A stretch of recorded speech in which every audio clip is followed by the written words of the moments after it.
Hello viewers, আপনারা কেমন আছেন? ভালো আছেন? ভালো থাকবেন কিভাবে? এখন আমাদের দেশের যে পরিস্থিতি, এই পরিস্থিতিতে আমরা ভালো থাকতে পারছি না। ভালো থাকতে চাইলেও থাকতে পারছি না। কেমনে থাকবেন? প্রতিদিন নিত্য প্রয়োজনীয় জিনিসের দাম বেড়ে যাচ্ছে। প্রতিদিন দৈনন্দিন চাহিদা মানুষের ক্রমেই বেড়ে যাচ্ছে। কাজের কোনো নিশ্চয়তা নাই। মানুষের দৈনন্দিন জীবনে চাকরিচ্যুত হচ্ছে। এভাবে চলতে গেলে তো আমরা ভালো থাকতে পারবো না। আমরা যেসব পদক্ষেপ নেব সেসবের ভিতরে আমরা চিন্তা ভাবনা করতে পারি না। আর আমাদের এখন যে পরিস্থিতি, এই পরিস্থিতিগুলো ইচ্ছা করলেও ভালো থাকতে পারতেছি না। আমাদের সাধারণত একটা ঢাকা শহরের ভিতর এক শহর থেকে আরেক শহরে যেতে আমরা যেখানে মেট্রো রেল দিলাম, যেখানে আমরা অনেক উন্নতি করলাম, সেখানে আমরা এক শহর থেকে আরেক শহরে যাইতে গেলে আমাদের ঘন্টার পর ঘন্টা কেটে যাচ্ছে। কারণ সব জায়গায় হানাহানি, সব জায়গায় মনে করেন মানুষজন যারা আছে তাদের অধিকার আদায়ের জন্য। কেন বেটারা তোরা এতদিন কোথায় ছিলি? এতদিন তো তোর অধিকার আদায়ের জন্য রাস্তায় নামতে পারিসনি। এখন রাস্তায় নামছিস সবাই এই করে। খালি মাঠে তো সবাই গোল দিতে পারে। কিন্তু এখন সবাই নিজের দেশ নিজেদের গড়তে হবে। কিন্তু সেদিকে কেউ নাই।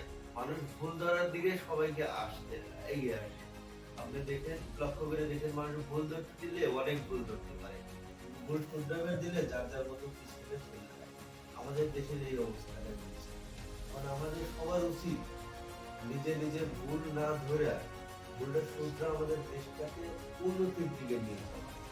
এবং উন্নতির দিকে নিয়ে যাওয়ার জন্য আমাদের দেশের মানুষকে একত্রবদ্ধ হতে হবে। এই রাজনৈতিক থেকে আমাদের বেড়ে আসতে হবে। আর বহির্বিশ্বে আমাদের নিয়ে তো অনেক খারাপ বলতে। বাঙালি বলতে মানে বাঙালি মানুষদের কোনো মূল্যায়নই নাই।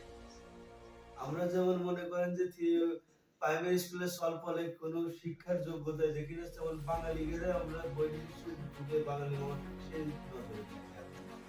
দেখলেন তো আইপিএল একটা লোকই করিল না, কারণ চালে বাঙালি থাকা না থাকা একই কথা। এর কোনো ইফেক্ট হবে না। আপনারা বুঝতে পারতেছেন না, ধীরে ধীরে আমরা নিজেদের পায়ে নিজেরা তুলনায় নিজেদের কত নিচে নামিয়ে দিয়েছি। এখন বহির্বিশ্বের কোনো কিছু অনুষ্ঠান বা কোনো ইসে বাঙালিদের কোনো দরকার নেই। তারা না হলেই অনুষ্ঠানটা পারবে। জি। এই অস্থিতিশীল পরিস্থিতিতে স্থিতিশীল হওয়ার জন্য আপনারা আমার পেজের সাথে থাকুন। আপনারা সঠিক নিউজ জানতে পারবেন এবং স্বাভাবিকভাবে আপনারা জীবনযাপন করতে পারবেন। আর আমাদের পেজ তো আপনারা জানেনই, আপনারা লাইক শেয়ার দিয়ে কমেন্ট করে নিজেদের মতো নিজেরা ভাইরাল করে দিন, তাতে আপনাদেরও ভালো হবে।